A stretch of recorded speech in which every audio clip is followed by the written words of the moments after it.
और याद रखिए, जब मैं सीएजी का रिपोर्ट कहता हूं तो उन दिनों को याद करिए, 2012-13। उस समय यही अरविंद केजरीवाल जी थे जो रोज शाम को सीएजी का रिपोर्ट लेकर बैठते थे और इस पर प्रेस कॉन्फ्रेंस करके सीएजी के रिपोर्ट पर ही इनकी पहली सरकार शीला दीक्षित के खिलाफ, कांग्रेस पार्टी के खिलाफ दिल्ली में बनी थी। तो स्वाभाविक रूप से सीएजी कितना महत्वपूर्ण है और उसके रिपोर्ट का क्या महत्व है वो अरविंद केजरीवाल जी समझते होंगे, ऐसा मेरा मानना है। सबसे पहले तो अनेकों विषयों पर सीएजी ने फोकस किया है, मगर सबसे महत्वपूर्ण विषय शीश महल है, उनका खुद का घर है।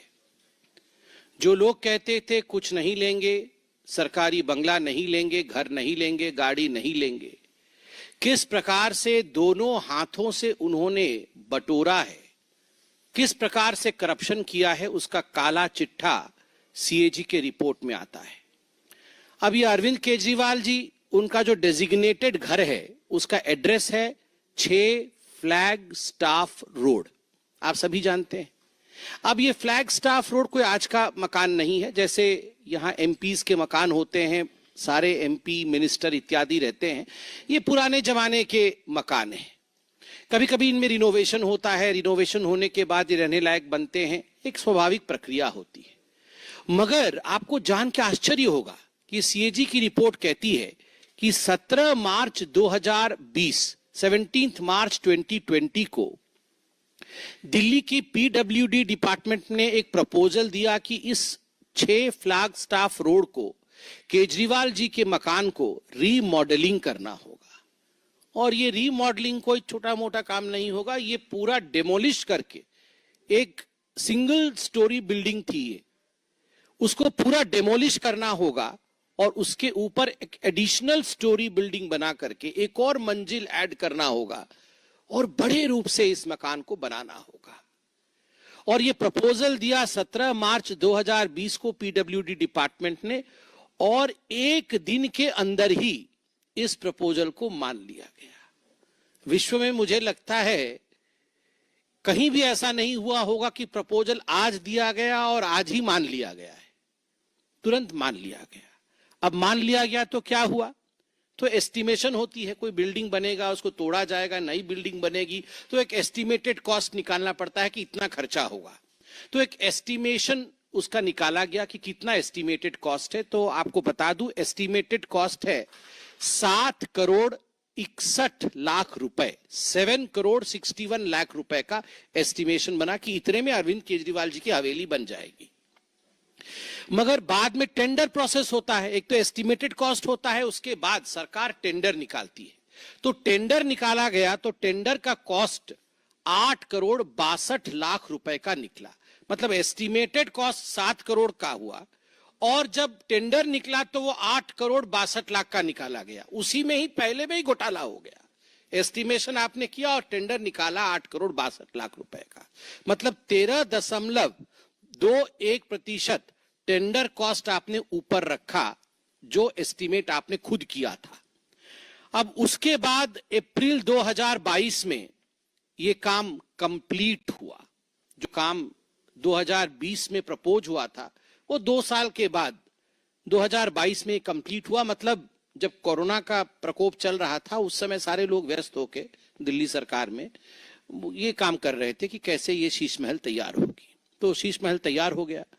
अब फाइनल पेमेंट कितना दिया गया, मैंने आपको कहा 7 करोड़ एस्टिमेशन, वो 62 लाख 61 लाख हम पॉइंट वाला छोड़ देते हैं, 7 करोड़ एस्टिमेशन, 8 करोड़ का टेंडर हुआ और उसके बाद जो पेमेंट दी गई 2022 में वो है 33 करोड़ 66 लाख 66 लाख 33 करोड़ 66 लाख 33 करोड़ 66 लाख रुपीस।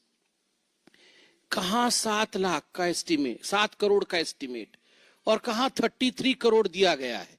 मतलब जो एस्टिमेटेड कॉस्ट 7 करोड़ का था उससे 342.31% अधिक पेमेंट किया गया और जो टेंडर्ड अमाउंट था 8 करोड़ का उससे 290.49% का ऊपर पेमेंट किया गया। आप सोचिए इतना घोटाला तो हमने कहीं नहीं सुना होगा, वो भी एक हवेली के पीछे, अरविंद केजरीवाल जी के शीश महल के पीछे इस प्रकार का घोटाला। और क्या क्या इसमें घोटाला हुआ, सीएजी और क्या कहती है? सीएजी कहती है देखिए, कोई भी बिल्डिंग बनानी हो, कुछ भी आपको एक काम करना हो, तो आजकल है एक टर्म कंसल्टेंट। वो कंसल्टेंट आता है और बोलता है हाँ यहाँ पर ऐसा होगा, यहाँ पर ये बनेगा, फलाना बनेगा, तो उसका एक कंसल्टेंसी फीस भी होती है। तो कंसल्टेंट कैसे चुने जाते हैं? सरकार में एक प्रक्रिया होती है, एडवर्टाइजमेंट होता है, और केजरीवाल जी तो वो जो एक डबल एक्सेल शर्ट पहन के एक रेनॉल्ड का पेन लगा के एडवर्टाइजमेंट करने में नंबर 1 है, अपना एडवर्टाइजमेंट करने में नंबर 1 है, मगर कंसल्टेंट के लिए कि उनका शीश महल कौन बनाएगा, उसका कंसल्टेंट के लिए एक भी एडवर्टाइजमेंट नहीं किया। कैसे हुआ फिर? स्पॉट कोटेशन, मतलब वहीं खड़े हो गए और कौन कौन बनाएगा, कौन बनाएगा, जरा कंसल्टेंट कौन होगा, आओ। मतलब जैसे गेट पे ही खड़े थे वो कंसल्टेंट। पहले से 3 लोगों को बोल रखा था कि तुम तीनों आ जाना, हम तुमको दे देंगे। तो 3 कंसल्टेंट आ गए, और 3 कंसल्टेंट में से सीएजी लिखती है without any specifications, without any basis of selection, consultant उसी दिन चुन लिए जाते हैं। मतलब आज कंसल्टेंसी की रिक्वायरमेंट है, कोई एडवर्टाइजमेंट नहीं, कुछ भी नहीं, आज ही कंसल्टेंट चुन लिए गए। अब कंसल्टेंट भी आ गए। उसके बाद देखिए repeated revision of preliminary estimate. अब कोई भी घर बनता है, मकान बनता है, रोड बनता है, कुछ भी बनता है, तो एक प्रिलिमिनरी एस्टीमेट होता है कि हाँ ये जो है, ये ग्लास का ढकने वाला सामान है, ये कितने का आएगा, ये 20 रुपए का या 25 रुपए का आएगा। अब उसमें क्या हुआ, ये 20-25 रुपए का, चलिए ये 20 का 25 हो सकता है, 25 का 30 हो सकता है, अब 30 का 200 रुपए तो नहीं हो सकता ना। तो ये रिपीटेड एस्टीमेट, हर तीसरे चौथे दिन इनका एस्टीमेट बदलता गया जो इन्होंने एस्टीमेट दिया था। और उसके पीछे सीएजी कहती है no justification for payment to the consultants and PWD increased buildup area. सबसे पहले तो एस्टीमेट होता है कि घर का हम कितने एरिया में घर बनाएंगे। हम सब जानते हैं कि इतने स्क्वायर मीटर में हम घर बनाएंगे, कि इतने स्क्वायर फुट में हम घर बनाएंगे। तो पहले एस्टीमेट हुआ था, प्रिलिमिनरी एस्टीमेट हुआ था कि बिल्डअप एरिया रहेगा 1397 स्क्वायर फुट का। 1397 स्क्वायर फुट में हम बिल्डअप एरिया रखेंगे। इसी के आधार पर सारा टेंडर इत्यादि हो गया, और रातों रात एक दिन बदल दिया उन्हें बदल करके कर दिया कि 1905 स्क्वायर फीट, मतलब 36% बढ़ा दिया एस्टीमेट कि 1905 स्क्वायर फीट में। क्योंकि अब शहंशाह क्या रहेंगे 1300 स्क्वायर मीटर में, शहंशाह के थोड़ा बड़ा होना चाहिए। तो उन्होंने कहा कि 1900 स्क्वायर फीट में केजरीवाल जी अब रहेंगे, और ये अपने आप ही कर दिया, कोई एडवर्टाइजमेंट नहीं, कुछ परमिशन नहीं, अपने आप ही 1905 स्क्वायर फीट कर दिया। उसके बाद इन्होंने जो एप्लीकेबल स्पेसिफिकेशंस होता है, हर चीज का एक स्पेसिफिकेशन होता है कि टूटी होगा तो इस प्रकार का होगा, उसके डोर नॉब्स होंगे तो इस प्रकार के होंगे, टोटो तो बाद में, टॉयलेट होगा तो इस प्रकार का होगा, इस सब की स्पेसिफिकेशन होती है। इस सब स्पेसिफिकेशन का इन्होंने अल्टरेशन किया, सबको बाद में बदला, बाद में पहले कुछ और लिखा, बाद में उसमें ऐड कर दिया और स्पेसिफिकेशन को बदलिया, जिससे कि पीडब्ल्यूडी को अपने प्रिलिमिनरी एस्टीमेट को 4 बार बदलना पड़ा, 4 बार बदलना पड़ा। और एक जगह तो ऐसे हुआ, देखिए पेमेंट कैसे होता है, आपको ये खरीदना है तो पहले आप एस्टीमेट बनाएंगे, एस्टीमेट बनाने के बाद अप्रूवल आएगा कि हाँ हम ये खरीदेंगे, फिर आप जाके मार्केट में ये खरीद के लेके आएंगे, 25% का ये खरीद के आप लेके आए। मगर पहले मैं खरीद के ले आऊंगा 300 रुपए का, और पेमेंट बाद में होगी कि ठीक है 300 का खरीद दिया, दे दो।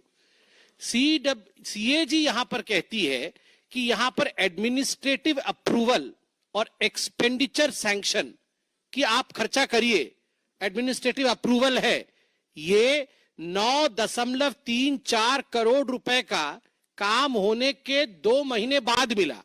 काम हो गया, जो चीज बाजार से खरीदना था, बल्कि नहीं खरीदना था, वो हायर क्वालिटी चीज खरीद के लगा दी गई केजरीवाल जी के टेस्ट के मुताबिक, और उसके 2 महीने के बाद एडमिनिस्ट्रेटिव अप्रूवल आया, हाँ ठीक खरीदा है आपने, और एक्सपेंडिचर आप कर सकते थे। अरे पहले एक्सपेंडिचर अप्रूवल होता है, पहले एडमिनिस्ट्रेटिव अप्रूवल होती है, उसके बाद वो खरीदी जाती है। मगर मनमानी तरीके से भ्रष्टाचार के रूप में यहां काम अरविंद केजरीवाल जी ने किया। अब सीएजी टेंडरिंग प्रोसेस के ऊपर क्वेश्चन उठाती है। Arbitrary shortlisting of the bidder, arbitrary अपने मन मुताबिक बिडर का इन्होंने शॉर्ट लिस्टिंग किया। Not restoring to open tender, open tender process को दरकिनार किया, जिसके कारण गवर्नमेंट कॉम्पिटिटिव रेट से वंचित रही। अब कंपटीशन होगा तो मैं बोलूंगा मैं 10 करोड़ में बनाऊंगा, तो ये आके बोलेंगे नहीं नहीं नहीं मैं 7 करोड़ में बना दूंगा, तो आप आके बोलेंगे मैं 5 करोड़ में बना दूंगा। तो सरकार 5 करोड़ रुपए में जो बना देगा उसी काम को तो उसको देगी। मगर यहां पर कॉम्पिटिटिव बिडिंग हुआ ही नहीं।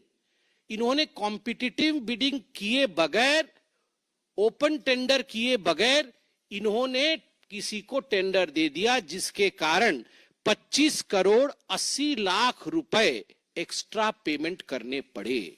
25 करोड़ 80 लाख रुपए, ये सीएजी कह रही है। आप सोच के देखिए, out of total agreement items the quantities amounting to 4.3 crore were executed in access.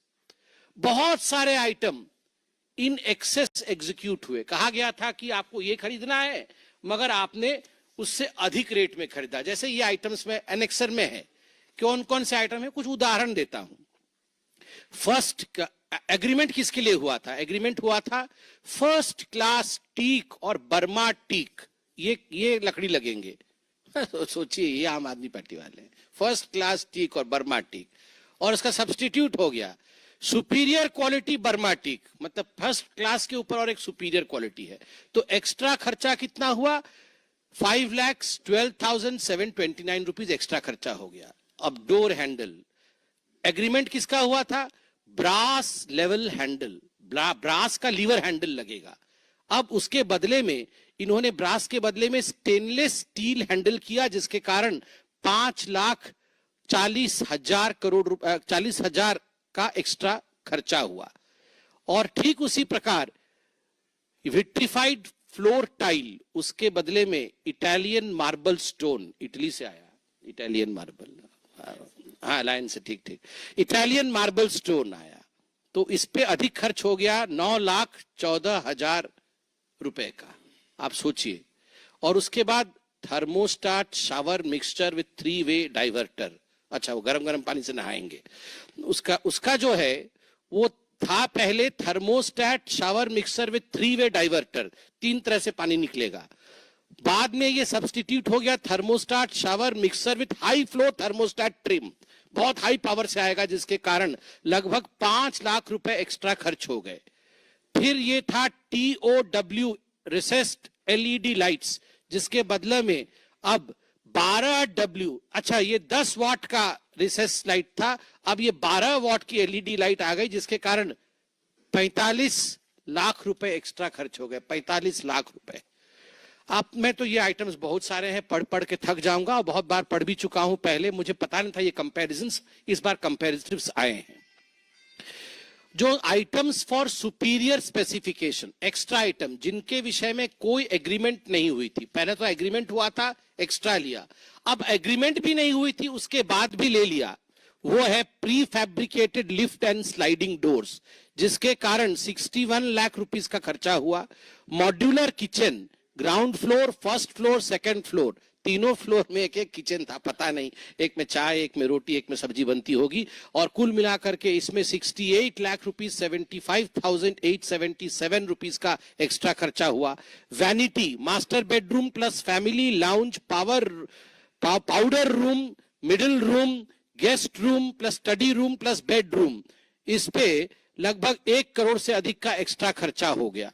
अब ये बहुत सारी ऐसी चीजें हैं, मैं वो पर्दा कितने का है वो सब बता चुका हूं, बताना नहीं चाहता हूं, ये एक्स्ट्रा खर्चा हुआ है। मगर आज तो मुझे बड़ा आश्चर्य हुआ है, मुझे तो, आपको भी हो रहा होगा, मैं थोड़ा बता दूं, where the money was spent, the cost including installation charges of some of the most expensive items at the residence. सबसे एक्सपेंसिव आइटम तो टीवी कंसोल है। तो हमेशा एडवर्टाइजमेंट में रहना है तो टीवी पे ही होगा। टीवी कंसोल पे 20,34,200 रुपीज कंसोल पे, टीवी पे नहीं, केवल कंसोल लगाने पे 20 लाख रुपए। मिनी बार, घर में एक मिनी बार था, मुझे तो समझ में नहीं आ रहा है मिनी बार कैसे हो सकता है। मिनी बार 4,80,000 रुपए से अधिक खर्चा हुआ है मिनी बार पे। अब स्वाभाविक है, एक्साइज घोटाला किया तो मिनी बार तो होगा ही। ये व्यक्तिगत विषय है, घर में कौन बार रखता है नहीं रखता है इस पे मुझे कमेंट नहीं करना है, मगर मिनी बार सरकारी खर्चे पर यह चिंता का विषय है। 5 लाख रुपए अतिरिक्त खर्च करके घर पे mini bar, L shape sofa 6,40,000, treadmill and gym equipment 18,52,000 रुपए, kitchen equipment 40 lakh, kitchen equipment, kitchen का अलग था, किचन इक्विपमेंट 40,08,000 रुपए, सिल्क कारपेट, बाप रे बाप की तो क्वीन विक्टोरिया उस पर चलती थी, सिल्क कारपेट 16,27,690। ये सिल्क कारपेट क्या होता है? कारपेट तो हम देखे हैं, सिल्क कारपेट मतलब मैं समझ नहीं पा। हाँ, सिल्क कारपेट मतलब आप सोचिए, डबल एक्सेल का शर्ट कहां से लाते हैं पता नहीं, खुद ही सिल लेते हैं। और वो जो पेन जो लगाते हैं, चप्पल, ये सब करके वो सिल्क कारपेट पे चल के मिनी बार रखे हुए हैं। मतलब ऐसा हमने व्यक्ति पूरे ब्रह्मांड में नहीं देखा होगा, कहीं भी नहीं, ना भूतो न भविष्यति। आप सोच के देखिए जरा, ऑस्कर भी छोटा पड़ जाएगा।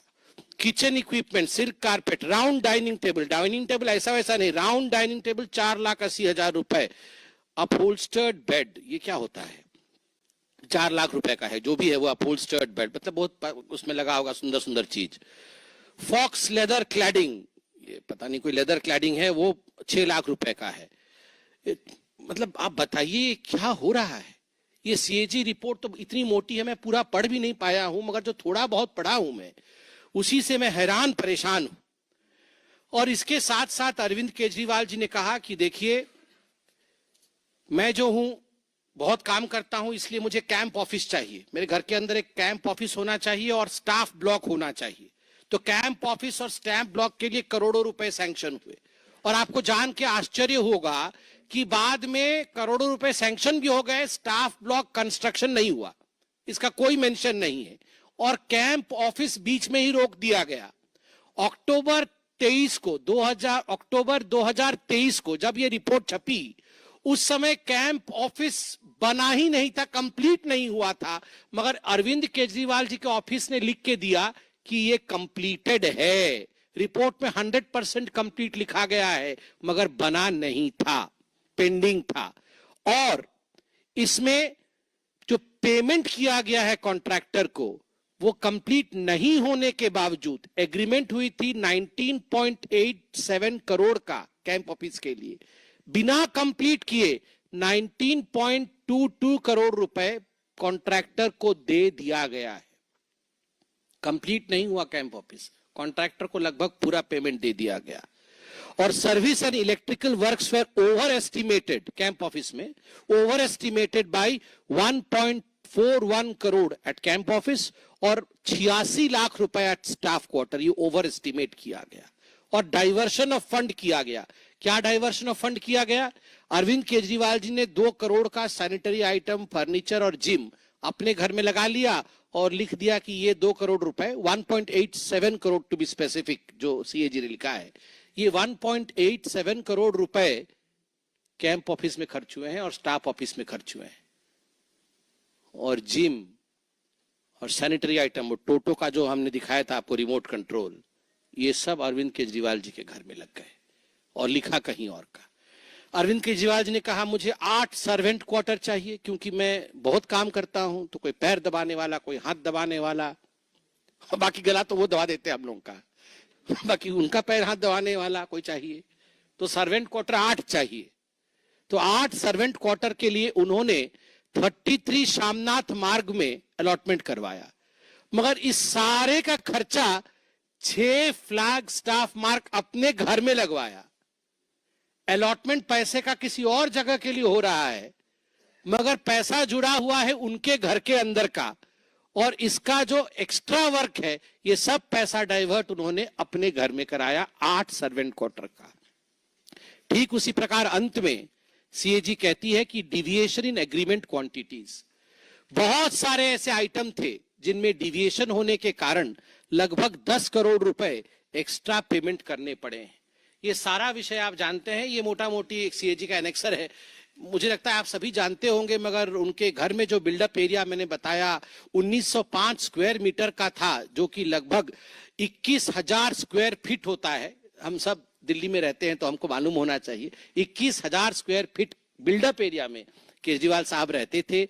8 बेडरूम थे, 8, 1 2 3 4 5 6 7 8, 8 बेडरूम थे, 3 मीटिंग रूम थे, किचन 2 थे बड़े बड़े, एक तो ऊपर भी था, और ड्राइंग रूम 2 थे, 12 टॉयलेट्स, एक फूल 2 माली, यहां 12 टॉयलेट्स, डाइनिंग रूम 1, टॉयलेट्स और टोटो आपको याद है, sofa set 14, table 28, chair 31, bed 3, mattress 3, curtains 12, wooden blind 6, carpets 4, flower vase, dining table, ये सब एक एक फ्लोर का है। ऐसे 3 फ्लोरों का यहाँ पर विस्तार से चर्चा किया गया है, और सारे विषय Bose ceiling speaker in all areas including kitchen, toilet, washing area and gym. मतलब बोस के सीलिंग, बोस के स्पीकर कितने महंगे होते हैं आपको पता है, टॉयलेट में भी बोस के स्पीकर लगे हुए थे, मतलब कहीं भी छूट ना जाए, म्यूजिक चलता रहे, इसलिए हर जगह लगा हुआ था। लार्ज शैंडलियर, मतलब ये जो बड़े बड़े झूमर होते हैं वो 12 थे। 12 में पूरा नहीं पढ़ रहा हूं, एक आध मैंने अंडरलाइन किया हुआ, ऐसे बहुत सारे हैं, आप सभी जानते हैं। अब केवल इतना ही नहीं कहा है, मैं अभी आपको खुलासा करूंगा सीएजी ने और क्या कहा है। ये एडवर्टाइजमेंट बाबा के लिए, ये अरविंद केजरीवाल का नाम एडवर्टाइजमेंट बाबा है आज से। आप देखिए सीएजी ने यहां टेबुलेशन करके दिखाया है कि कौन सा प्रोग्राम है, उस प्रोग्राम में कौन सा डिपार्टमेंट इन्वॉल्व है, उसके बाद उसका एडवर्टाइजमेंट कब से कब हुआ, एडवर्टाइजमेंट में कितना खर्चा हुआ, और उस प्रोग्राम में कितना खर्चा हुआ। मैं आपको पढ़ के 3 प्रोग्राम का नाम सुनाता हूं। एक प्रोग्राम था इनका business blaster, entrepreneurship mindset curriculum programme, ये एजुकेशन डिपार्टमेंट का था। बच्चों का बिजनेस ब्लास्टर, इनके मन को कैसे परिवर्तित कर दे ताकि इनका मन एकदम एंटरप्रेन्योरियल हो जाए, ये बिजनेस करने लगे और बहुत डेवलप कर जाएंगे। तो इसके कारण इन्होंने खर्चा किया 54 करोड़ रुपया, 54 करोड़ रुपए इन्होंने खर्च किए, ब्रेन डेवलपमेंट होगा और बिजनेस ब्लास्टर के लिए। और एडवर्टाइजमेंट कितने का किया, 80 करोड़ रुपए का एडवर्टाइजमेंट किया। 54 करोड़ रुपया प्रोग्राम में खर्चा और एडवर्टाइजमेंट 80 करोड़ का। तो सीओजी ने कहा है expenditure on advertisement campaign was 1.5 times the expenditure on education department that it incurred on distribution of the seed money. No information on the final outcome of the program, that is business ideas selected for developing business models. No outcome. मगर 80 करोड़ खर्च कर दिए। दूसरा programme देश के mentor, बच्चे देश के मेंटर बनेंगे, तो एजुकेशन डिपार्टमेंट का है। 9 अक्टूबर 2021 से 26 अक्टूबर 2021 तक इन्होंने एडवर्टाइजमेंट किया। प्रोग्राम में कितना खर्चा हुआ, देश के मेंटर में सरकार ने कितना लगाया, अरविंद केजरीवाल जी ने 1.90 करोड़, लगभग 1,90,00,000 रुपए लगाए। और एडवर्टाइजमेंट में कितना खर्चा हुआ, 27.90 करोड़। 1 करोड़ का प्रोग्राम, 28 करोड़ का एडवर्टाइजमेंट। सीएजी कहती है expenditure on advertisement campaign was more than 13 times the expenditure on education department, 13 गुना अधिक है। और तीसरा प्रोग्राम है, ये तो बहुत फेमस प्रोग्राम है जिसके बारे में अरविंद केजरीवाल कैसा कैसा भाषण देते थे।